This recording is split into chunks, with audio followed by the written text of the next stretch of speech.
Welcome to Game 3 of the 2020 Women's World Championship match. So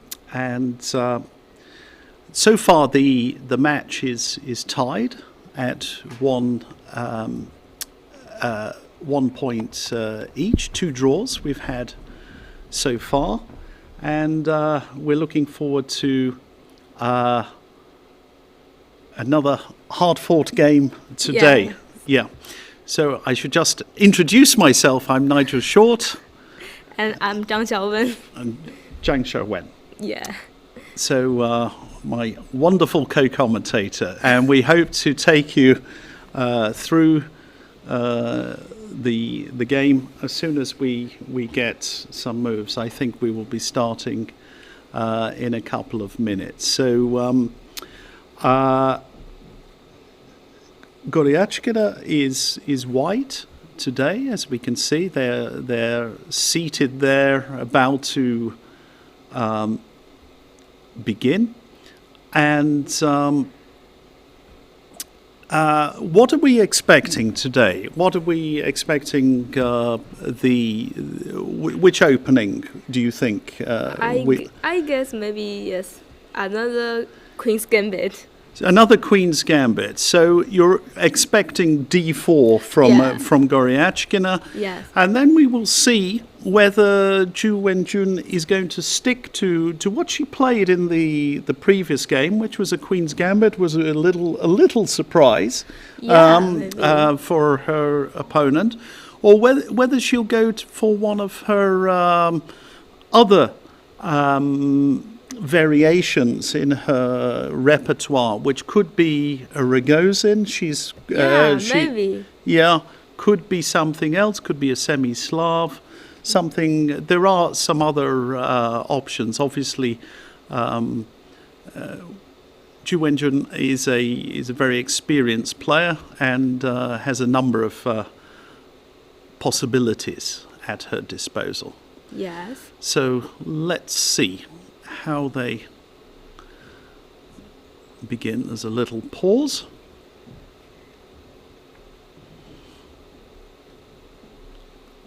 So And then looks D4. like a d4. Yes, it's like d4.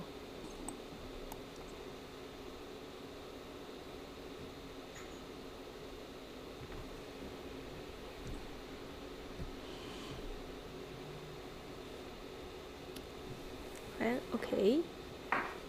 Knight f6. Yes.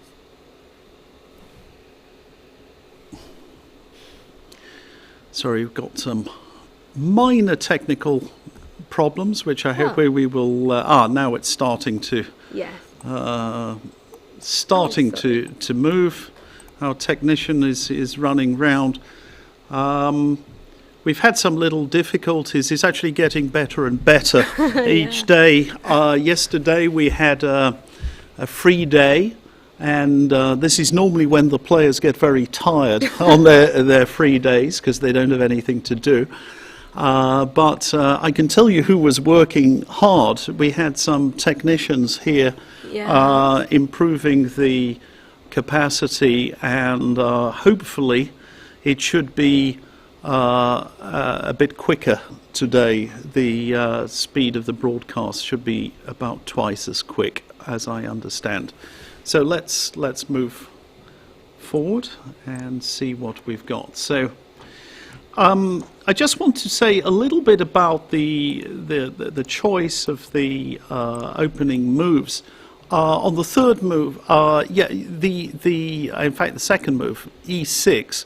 I should explain one of the ideas here is that if knight c3, then it gives the option of the Nimzo-Indian defense with bishop b4. So this is a typical move order to avoid some of the more dangerous lines of the Queen's Gambit. So this is a standard, let's say, move order trick by black, and something I've used many, many times myself as Okay. a player. So now we're going for some sort of a Tarrasch setup. So if Goryachkina played knight f3 first, to skip the to skip the skip the bishop before. Nimzo Indian. Yes, that's right. That's yeah. right. Yeah, Yeah. that's the because Nimzo Indian is a very, very respected, solid, reliable defense for black, and not everybody is ready to take it on. We may see it come later in the match, but at the moment we haven't got that. So Yeah. let's move forward. We've got some interesting little developments. So d5 Yeah. and knight c3, and here is c5. yeah. So here we have the Tarrasch Yes. set up, which may become, well, it could become a regular Tarrasch or a semi-Tarrasch, which is with knight takes. If c takes d5, knight takes d5 can be played here. That's Semi-Tarrasch. yeah. And if e takes d5 and g3, maybe it's just a Tarrasch. Tarrasch, yeah, that's right. Yeah. Yeah, I remember that the c5 move, many Chinese chess players like to play this. Right, right. So Yeah. who are the players who? Maybe Wang Yue Okay, or Wei Yi, okay, and maybe Ni Hua or okay. So it's Yeah. really, really popular in Yeah. Chinese circles to play Yeah. this Yeah. this way. So in fact, we've got the capture. She's gone c takes d5, knight takes d5. We've got a little bit of a delay on the moves. I don't know why, but we can see it on the camera, yes, although not. Yeah, knight takes d5. and e4. E4. So,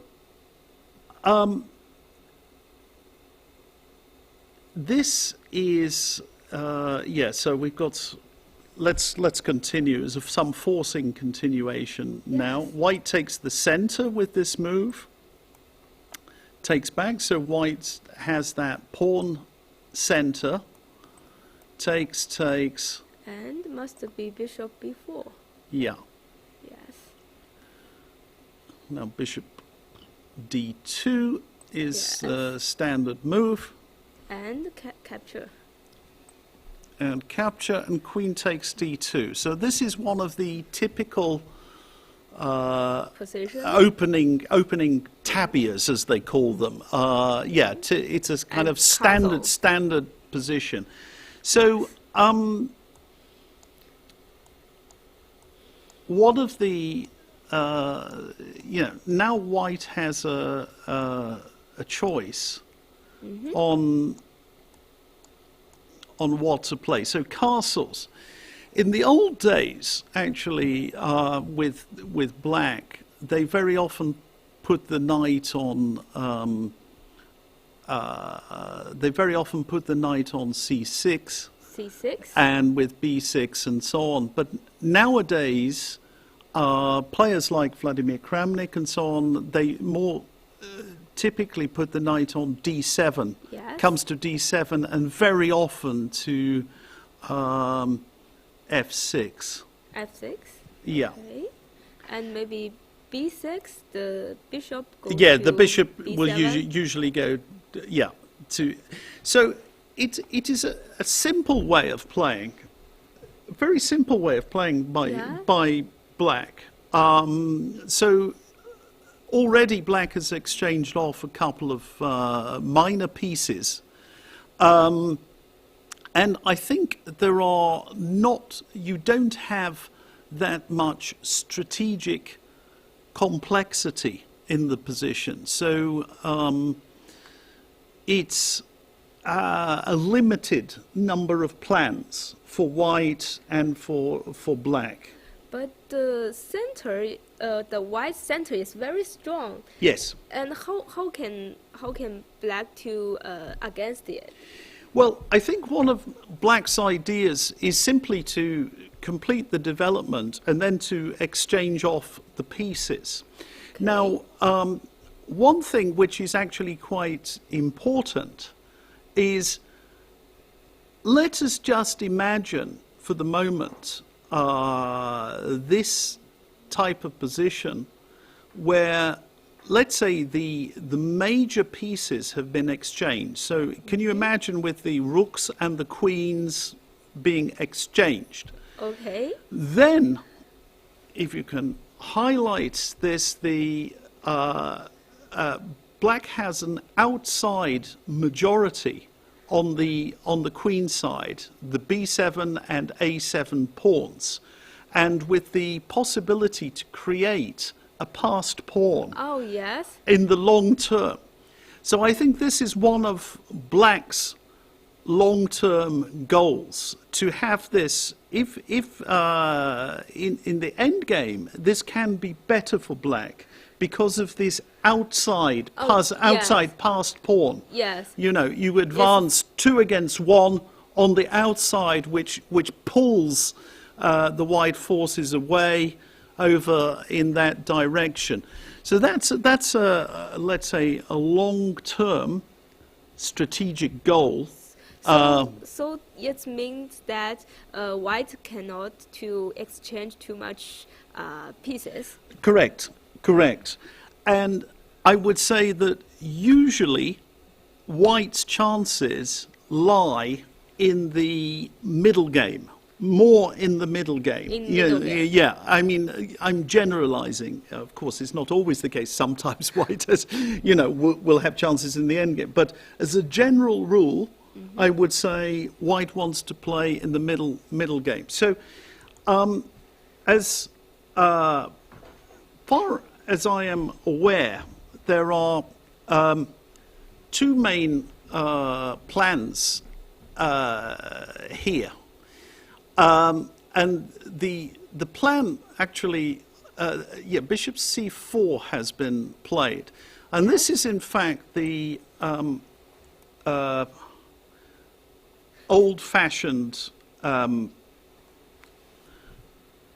way of playing. This is how there have been some great games played in the past, and very often with some pushing forward with d5 at some moment. So these are. Does white has another choice? Yeah, there are lots of. I mean, rook c1 actually is a typical move. Rook c1, yeah.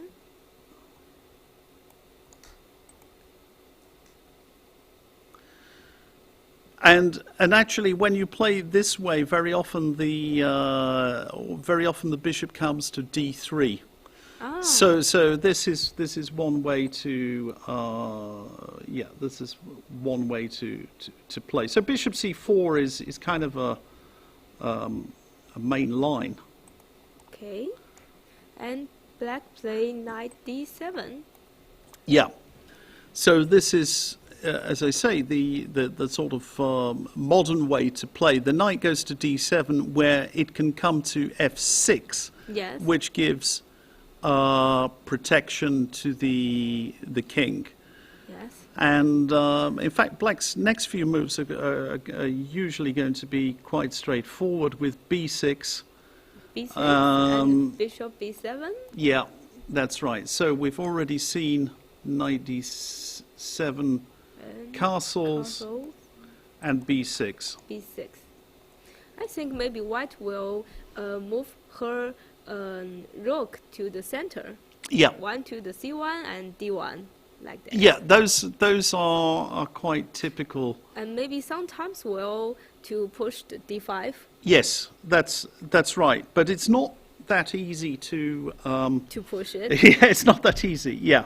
Okay. So Maybe black will play the rook to c8 and the queen to e7. e7. Yeah, it sometimes comes to some other squares as well. Sometimes even comes to f6. f6. Yeah, Okay. but you know, these A little bit dangerous. Yeah. Well, yeah, you have to be careful. It depends on how white plays.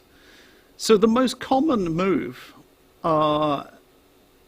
in this position is rook f to e1, which will protect the e4 pawn. e4 pawn. Yeah, in anticipation of the bishop coming to b7.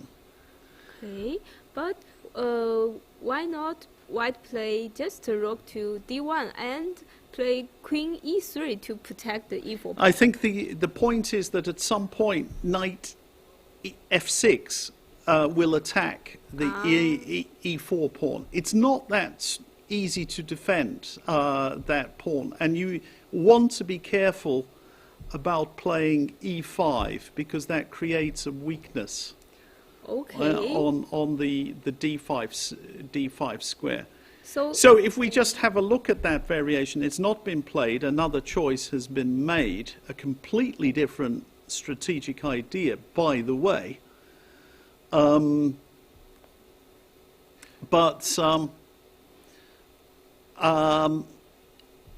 If, for example, rook a to d1, okay. yeah, as you suggested, bishop b7. Okay, maybe I will play this rook to d1. Yeah, and then bishop b7, and maybe queen e3, queen e3, and then knight f6 is, I think. f6. Yeah, that's the main problem with this, that there is pressure against this, and with the bishop on the diagonal exerting pressure. Yes. So maybe in some different variation, white likes play her bishop to d3. Yes, to that's right. protect That's the right. e4 pawn. Yeah, that's exactly right. But here, the bishop in c4 is different. Yeah, it's different because, in fact, this is really preparing d5 at some moment, but it's not very effective to break through with d5 exactly at this moment. Yeah. So, but Goryachkina, she seems to be well prepared. And let's have a look. Let's go back a few moves and see what has happened.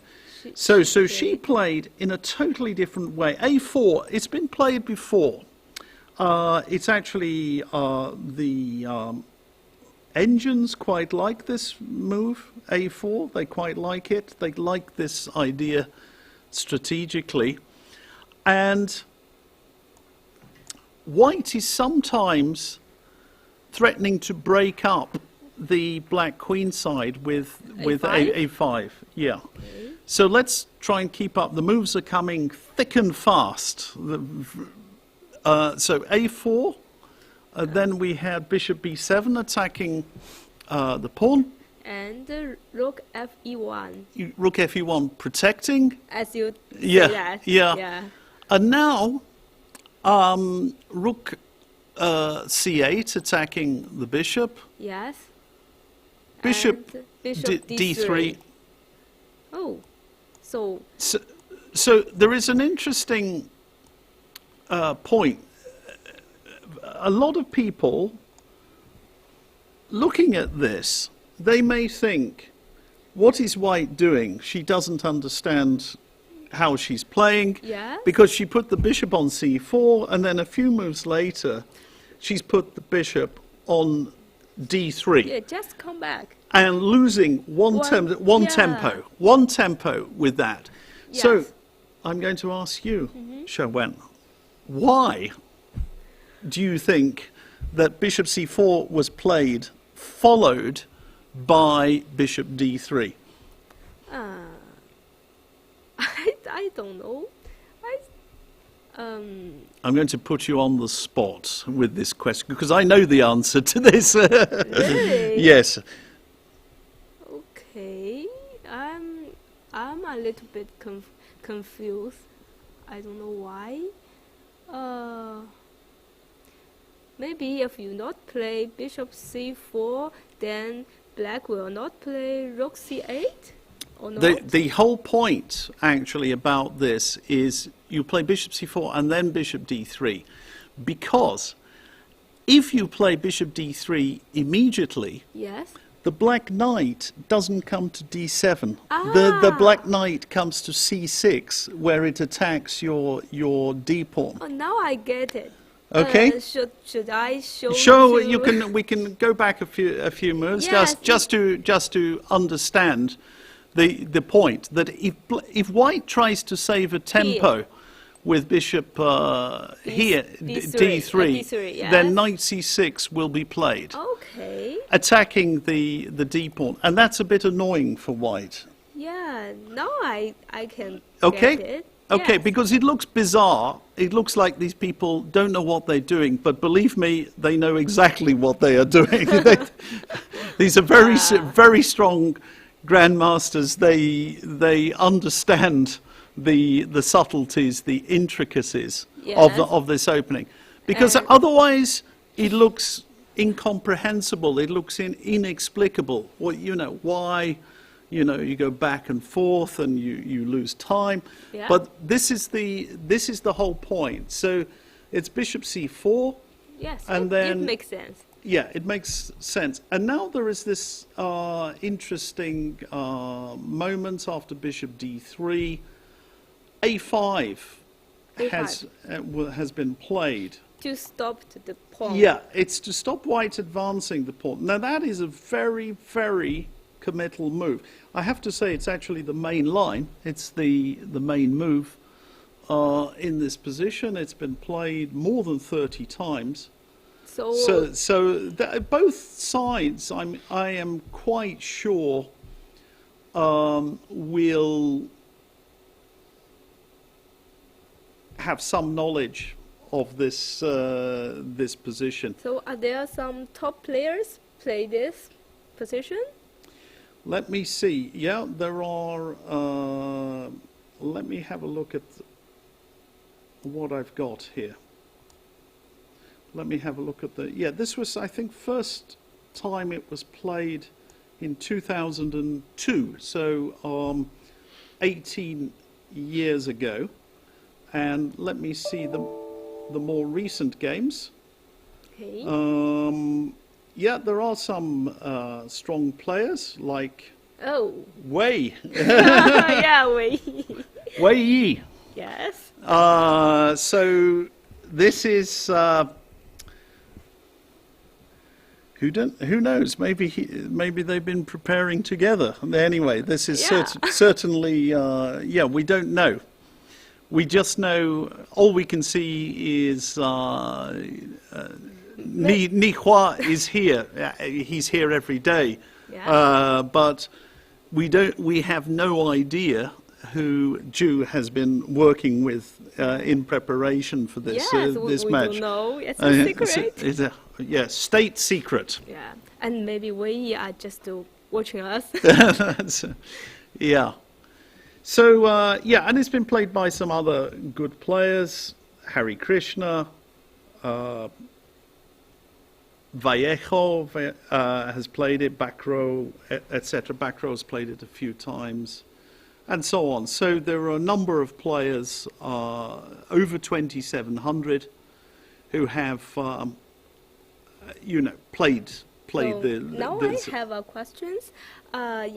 If this move are weak the b6 pawn. Yeah, it weakens the b6 pawn. Yes.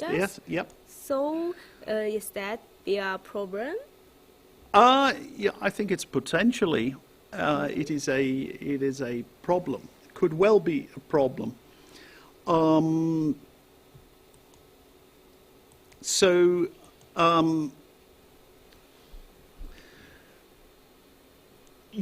One of the things which I said earlier is that I spoke about these pawns on the queen side. Yes. And black has the possibility the prospect of maybe long-term getting an outside pass pawn, 2 against 1. Yes. When the pawns are like this, it's not that easy Yeah. to advance them. The pawn on a4 actually cripples the pawns, at least at the moment. Yes. Maybe black can play bishop c6 and b5 or something like that at some point. Maybe, Yes. maybe. But for the time being, those pawns are crippled on the queen side. So by the pawn on a4. So what we have is a position where white has more control in the center of the board, Yes. and black doesn't really, in the short term, doesn't have any prospects on the other side. So I prefer white. I definitely prefer white in this position. But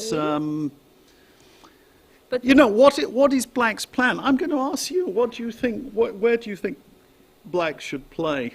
We've had a couple more moves, by the way. Maybe we can make the couple more moves. So queen b2 has been played. Yes. Which has actually been played by Ivanchuk, I think, is one guy who has played this. And queen e7. And queen e7. Yes. I think maybe black will double her rook on the C file. Yeah. I think that's right. C file. I think that is a very. I think white will be happy to exchange the 2 rook. White will be happy. Oh, sorry, black will be happy. Yeah, Yes. I'll tell you why it's maybe not that bad for black, because at some moment black may be able to play queen from e7 to b4. Oh. It's not something that you necessarily want to do absolutely immediately, although even there you can consider it. You know, queen b4 is some sort of an idea because rook c3 is coming very, very quick. Yeah. So let us consider. Let's consider if we play for instance, a move like h3. Okay. Let's just make a move like h3. Can we play queen b4? I'm just wondering. b4? It's a question. Can I just Okay, you take. I take, and I maybe to attack you. Yeah, now rook c3. And I just defend it. You defend, and now, yeah, maybe you can do that.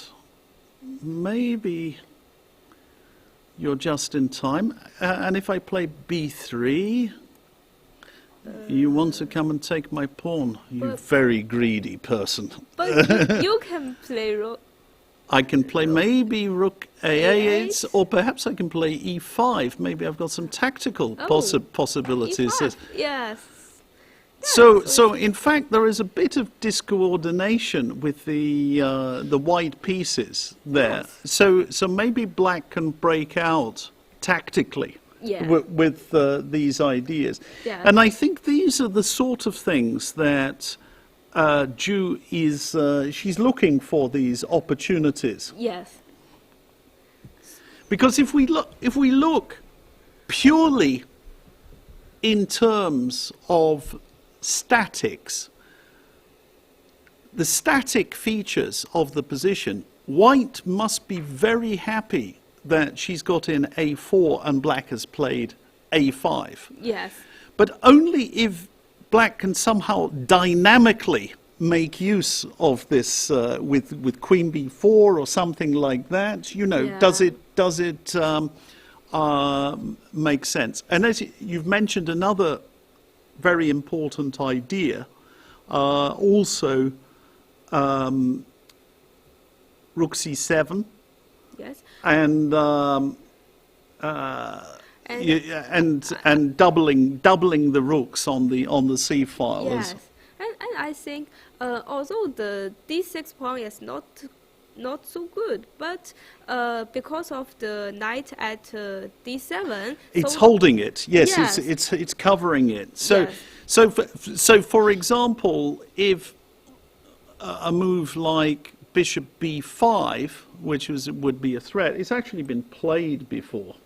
Bishop b5, knight f6 looks like a good response, and attacking the e E4 pawn. pawn. Yeah, Yes. yeah. So interestingly, we've got a move. So she's played knight d2 instead.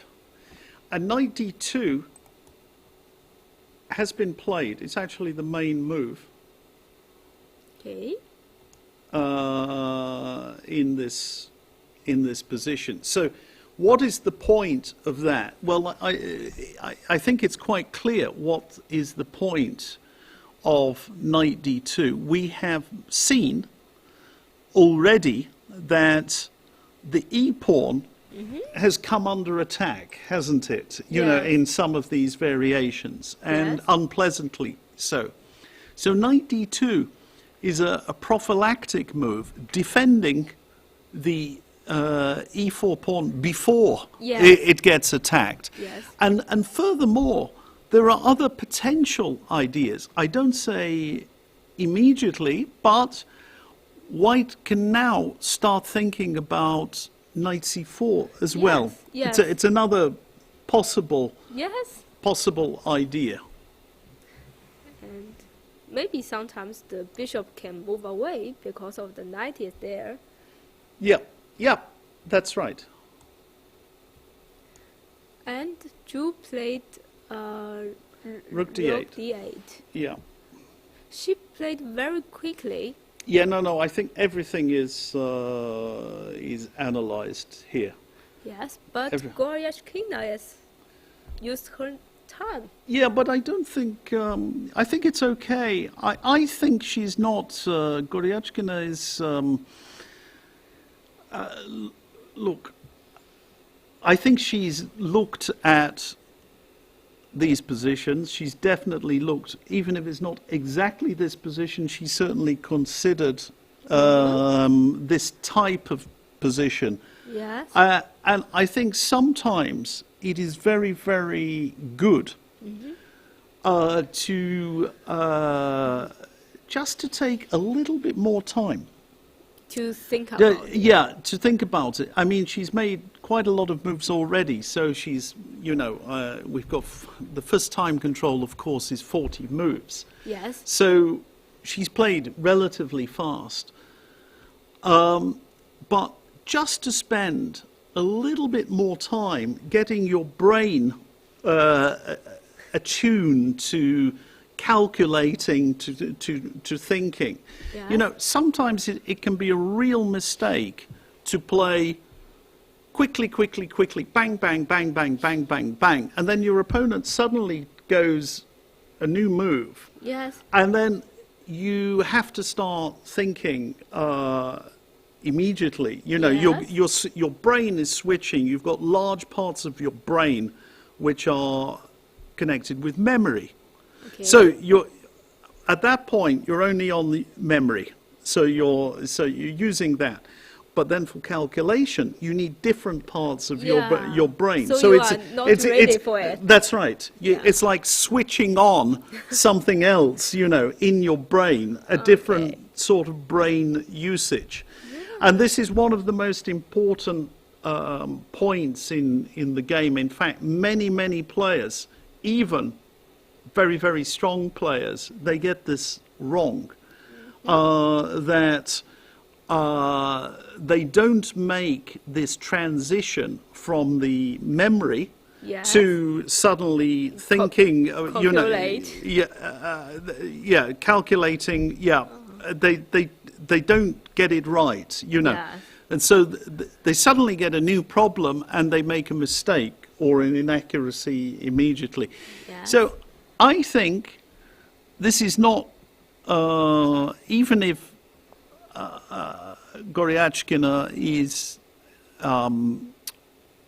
even if she has not spent a lot of time preparing this exact position, I think she's more or less familiar with the ideas. Okay.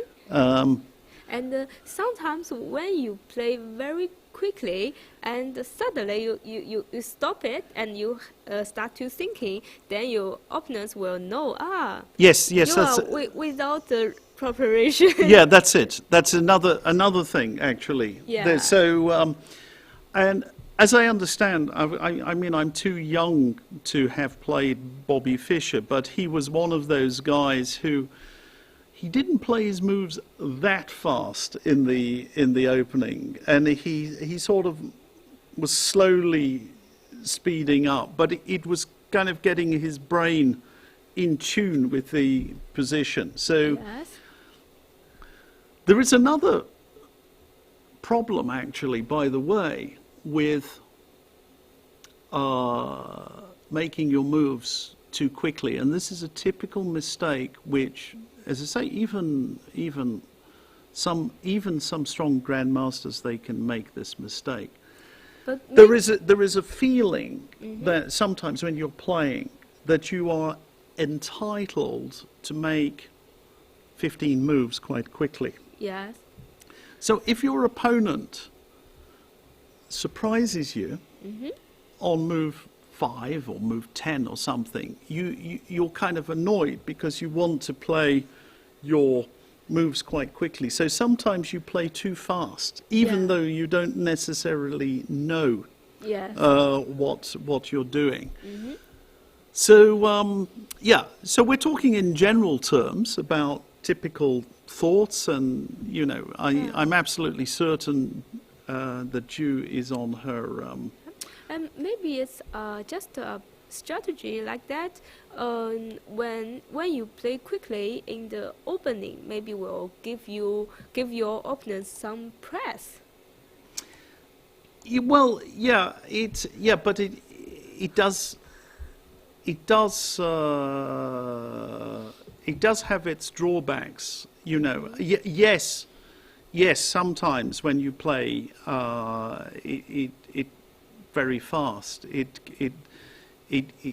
puts pressure on the opponent sometimes. Yeah. But you can do it too much, and this is the thing. There is a balance always to be struck. Interesting Okay. move. I think this is the first new move of the Rook B1. Rook B1. That is an interesting It's a move. new move. Yeah, because one of the things that Black had been, well, with Rook D8, the Rook is opposite the Bishop on D3. So the Rook is on the D file, and this creates some tactical possibilities. Here. Yeah, on the D file. And so one of the moves that has been played previously Which move? is Bishop F1, which is a sort of, again, a prophylactic move, just putting the bishop into safety, Yes. avoiding those tactical possibilities with, knight e5 or something like that. Yeah. So here we've got, so Bishop F1 is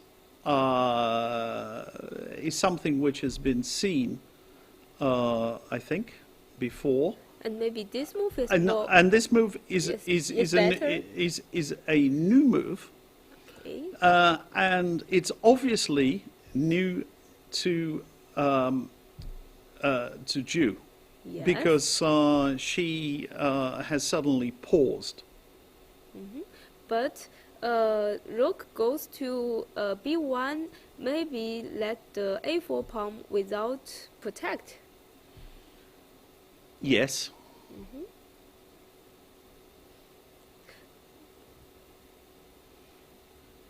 But this move Yeah. maybe want to stop black to play queen b4 or Yeah, I think that's it. So the rook is opposite there. So,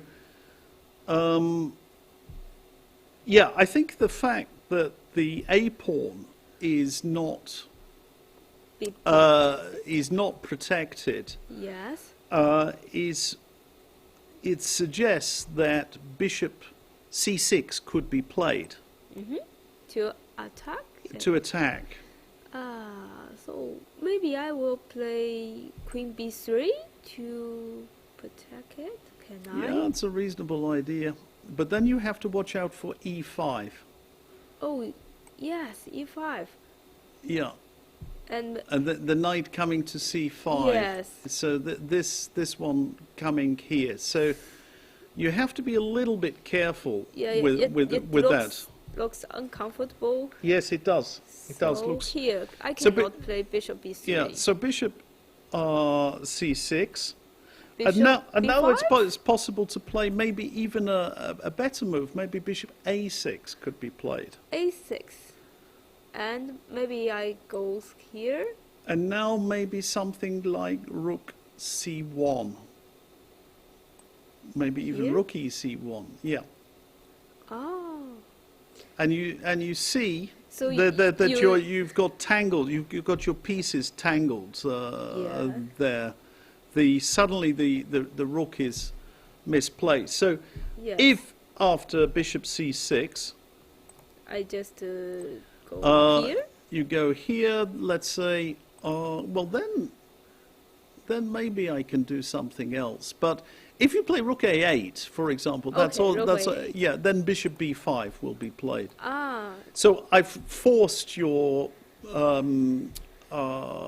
rook off the c file, and Yes. and so you lose time. yeah, you win one more step. Yeah. So that would be interesting. I'm going to switch this off, but I've got my engine running in the background here, and if we go back, there is a different suggestion, totally different suggestion here, Yes. which is interesting. Well, the first move is obvious, knight c5. Right. Knight c5, so that's one move which I would Here. consider. This is a good, let's say, tactical opportunity. Yes. Now,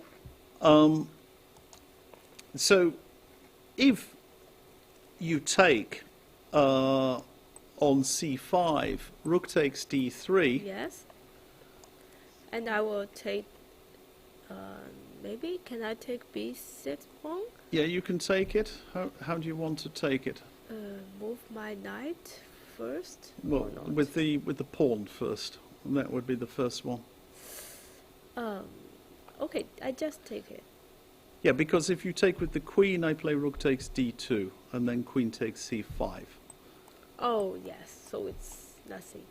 Yeah. And the f2. Yeah, f2 is hanging, so Yeah. that's not recommended. Yes. Okay, so there, c takes b6, and then actually, even though you are a pawn ahead, the coordination of the white pieces is not so good. So queen d7 can be played with a double attack. Double attack Oh yes. on d2 and on a4, and And you do you know, as someone said that chess is just a double attack game? Who said that? I don't know. Okay. I would say that chess is just a game of tactics. I don't know whether it's I don't know whether it's a game of forks, but anyway, here is a fork on d2 and a4. So yeah, it's many different tactics, of course. So who said that? Xu Jun. you know him? Yes. Yeah. Okay. Does he play anymore? Yes, I think Okay. Okay. he is very good at chess Yeah. Sure. and 象棋 Okay. Okay. and Chinese chess. Yeah. and the Go. And Go also. Yes, he is good at that three. Three So- different disciplines. Yes. Yes. Yes. Board games. Yeah. No, that's great. Yeah. A number of these players have actually, especially the older generation, players like Jun. I mean, she was very good at Shang-Chi, wasn't she? She was very good. Really? Oh yes. Oh yeah. Yeah. She was very, very strong, and that game, although it has a lot of similarities with, let's say, our chess. I don't call it Western chess because the game comes from India anyway, so Yeah. it's not Western. It's international chess, although it's very similar. It's I played it. I've actually played it, and it's a more tactical game, isn't it? Your pieces are combining. You're making these threats, and so on. So, my impression is, in general, the Chinese are more tactical players. Of course, now they're just very strong in all areas of the game, but I think it's a typical characteristic of Chinese players to be very strong tactically. So with these forks, these double attacks, So it's the reason. yeah. So there you are. There's a fork, a queen on d7, forking the knight and the Pawn. and the pawn. So. Yes. So that would be interesting. I'm not saying that black is better there, but that's a complicated position, and with chances for both sides. Actually, Yes. actually either side can win a position like this. It's very, very sharp. Yes. Even though some of the pieces have been exchanged, it's completely unbalanced. Unlike the last game which we had, which was So I'm afraid to say it got a little bit boring towards the end. We were Yeah, a we little were bit. we were yawning and falling asleep in the studio. But that would be interesting. I'm sure she's considering this knight c5. Now, I will bet that actually that Goryachkina would not play d takes c5. yeah. I would think bet too. I would bet bishop b5, which Yeah. is like the most natural Yeah. move. To And keep the position. Yeah, and also just to you move the bishop, which is attacked, and you protect your a pawn, which was attacked. So it's completely natural. Yes. And now you threaten knight a6. But actually the engine is giving knight a6 as being an interesting possibility. Now? Yeah. Okay. It's And then go to b4. I'm going to b4. So and maybe so the rook can go to c2 like that. it's that's it. Yeah, and actually on b4 the knight covers a lot of the squares. So it's Yes. saying this is interesting. Yeah. And if white plays bishop takes a6, Okay. bishop takes a6, queen takes b6, which is a completely critical position. Bishop d3 is some sort of counterplay. So maybe I will play not here. Maybe here. Yeah, rook b2 looks normal. Doesn't look dangerous actually for white, but there are different. So why black give up Because black is quite active. So, for example, black can play rook d6. That's d6? Yeah, that's, you know, and Ah. after queen takes a5, rook takes Yeah. d4. And if you just look at the position, you know, white is an extra pawn, but the black pieces are working very, very well on the central files, on the D file, C file, pretty central. Yeah. The bishop is in an aggressive position on So all D3. the pieces are very active. Yeah, they're very active, and in fact, in this type of position, a bishop is definitely better than the knight. Yeah, Yes. it's a long range piece. The white is not in danger of queening that a pawn at the moment. That a pawn for now is under control, and black has just good coordination here. Yeah. So these are possibilities, but it's a matter of judgment. It's a matter of you know, assessment. When you look at this, you think, okay, first of all, you have to calculate it. Yeah. Then you have to think, you know, am I better here? Do I have enough compensation? I'm a pawn down. Yeah. You know. Yes. And people are very reluctant to give away their pawns. I know. That. You like to keep yours, yeah. Yeah. So this is the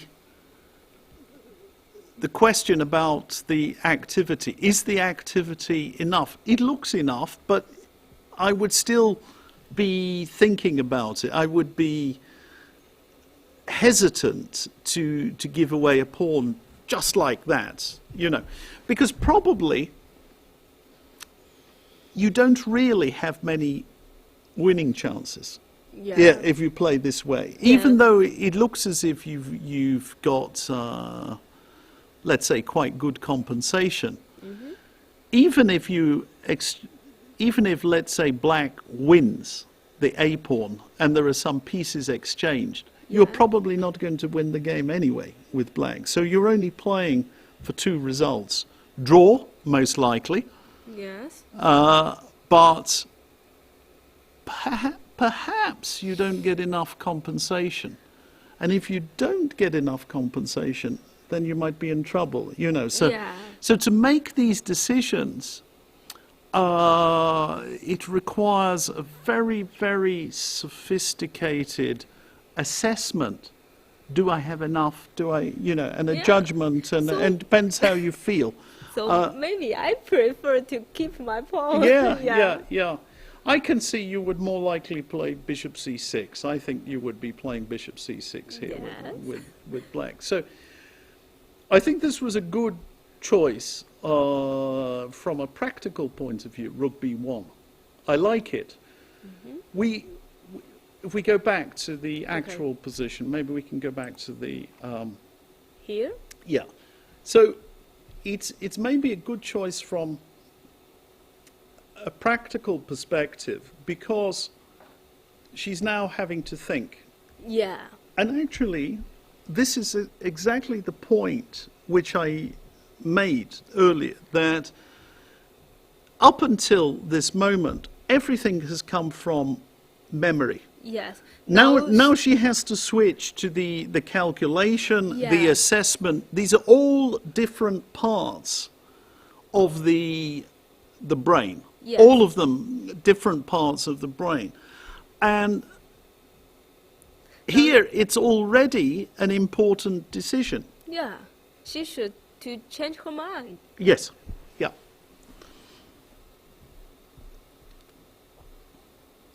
I think she knows both of bishop c6 and knight c5 and possibly yes. I'm sure. She just to compare them and bishop. Yeah, I think that's right. Bishop c6 is kind of a very. I think that's the most let's say simple move. Yes, maybe if she want to be more safe, she will play bishop c6. If she want to play some risk, maybe she will try knight c5. Yeah. Yeah, if you're not sure what to do, you do that. But there is also, there are other moves here, and I would be thinking of some other moves, like, sometimes you just want to play h6 maybe, just, h6. just, Not to change the position. yeah, just wait move. yeah, just try and keep the position like that. You say h6. And you make a little bit of air for your king, so there's no back rank Is this checkmate. move too slow?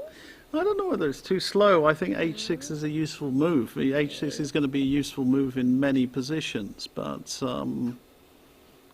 it could be played. I would be thinking about that. And give back the question Yeah, to yeah, white. because what are you doing? Yeah, what are you doing? And white played h3. That's right. Yeah, yeah. Yeah, and to whose advantage is that? If h3 and h6 are included, is that better for white or better for black? Or, in fact, it makes no difference at all. It's hard to say whether it's better. I think it's probably better for black, to be honest, if you include those moves. And I will tell you why. Because sometimes white will want to play f3. And the king goes to f2 like that. Well, yeah, just to protect the E4 pawn, and to play h3 and f3 is a bit weakening. Yes, the black square is weak. Yeah, correct, Yeah. correct. So I think h6 is more useful for black, to be honest. Yes. Okay, maybe whilst they are pondering at this moment, Zhu is having a prolonged think at this time. We may take a short break, and we'll be back with you in a few minutes, and bring you up to date. So we. It is a crossroads for Zhu Wenjun, and she has to find a good plan. So far she's been relying on her memory, but now she needs a proper plan of her own, which is why she's taking the time. We will be back in a few minutes. Yes. Okay.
Hello everyone, welcome back. So, we've just had a couple more moves to report from the game. So if we now see after this this novelty Rook B1, we saw Bishop C6, which I thought was the most safe move. Yes. Maybe the most natural move if you've not analysed everything. And instead of this Bishop A6 stuff, Goryachkina has played in a way which I prefer, Bishop C2. I like Bishop C2 here. Yes. So she maintains the tension in the position. She's not simplifying.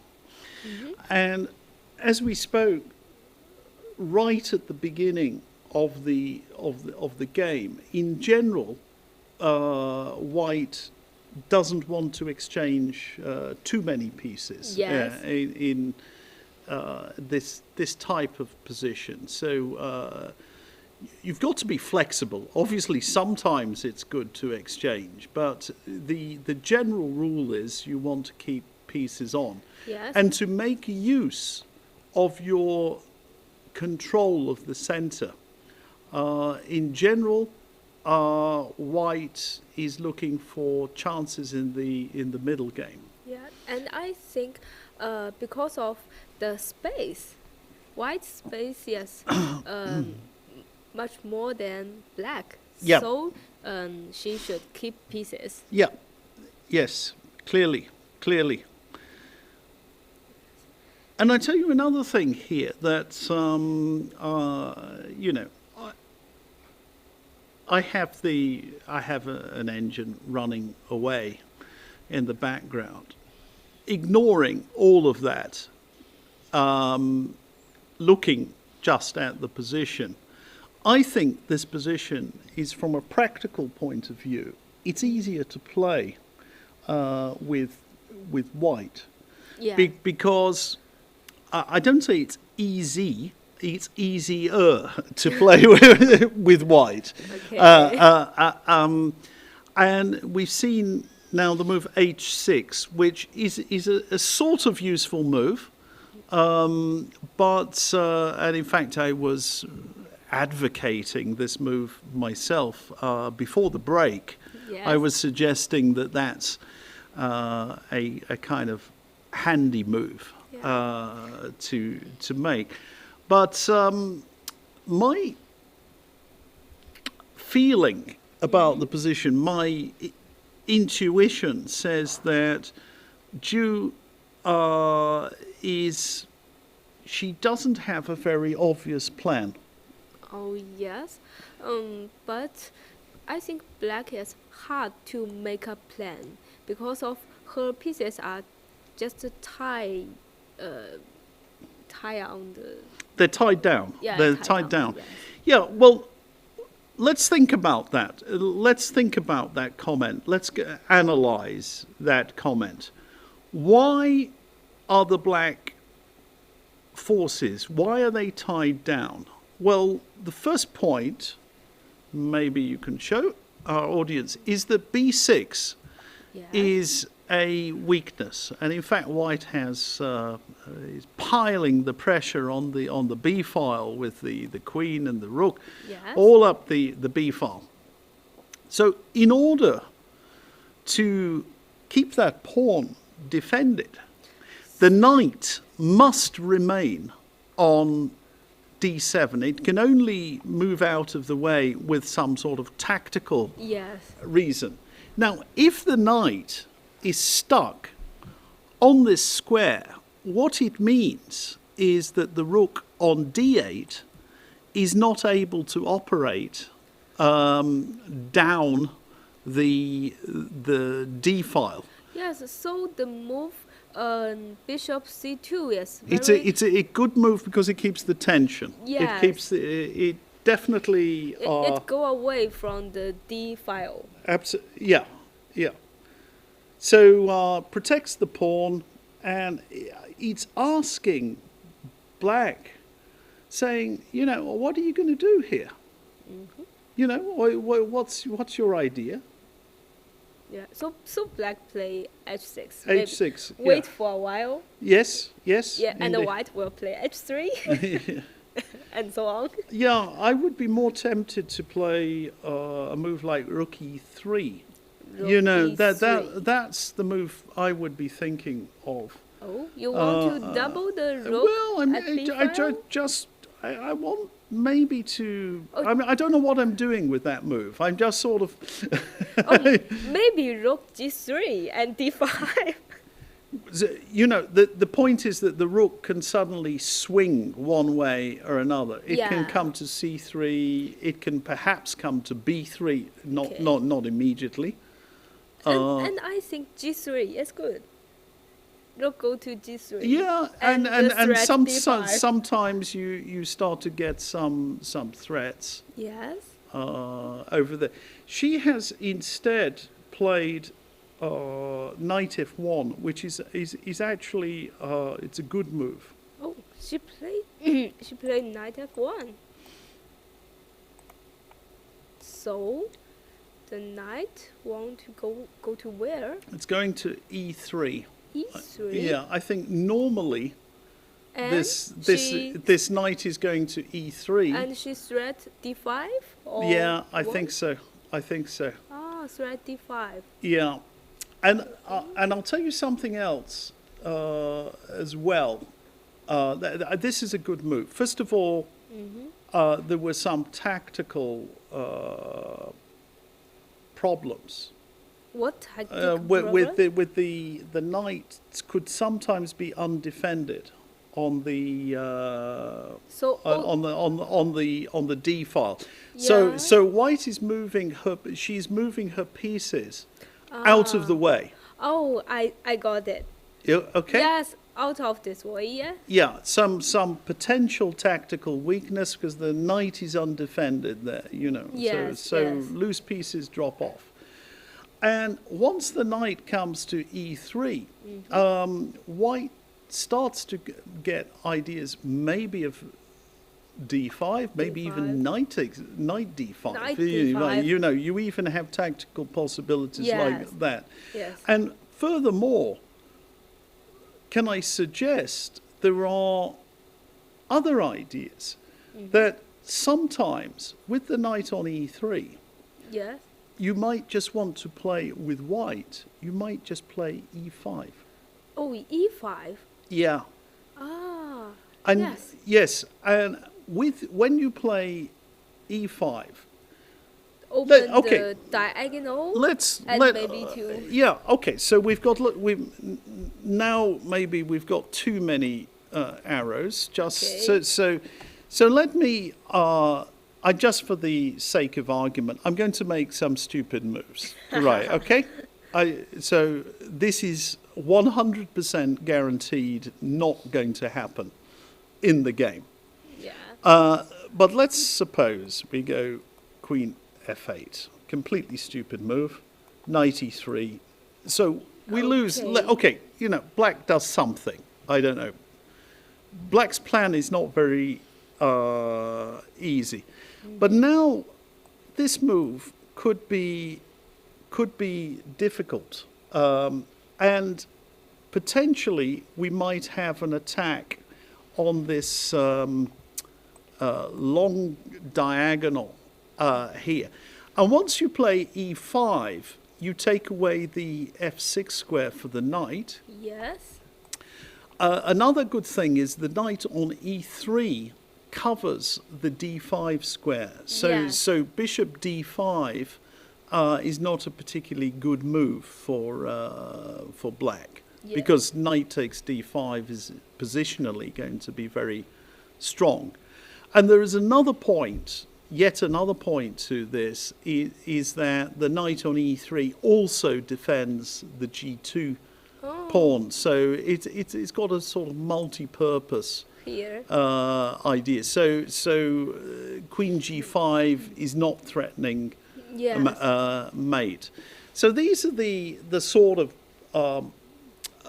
you know, look, I've wasted 2 tempi for black, so I'm not saying that black is going to be so careless.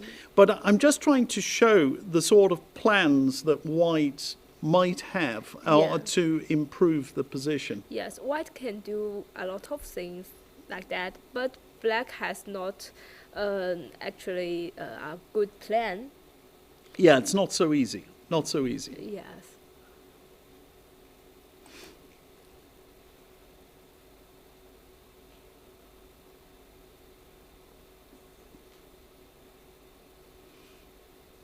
So maybe this position, black is a little bit positive. Passive. Yeah, Passive. that's correct. I think black is passive. Mm-hmm. Yeah. Yeah.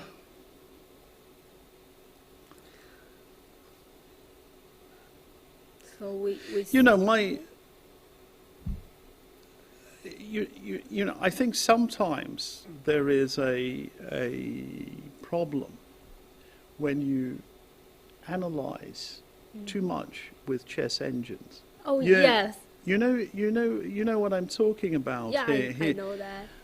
Because you know, when I glance over here at the engine, it's very it's calm. Engine doesn't worry about anything. It's saying black is doing fine. You know, the evaluation isn't particularly high for white.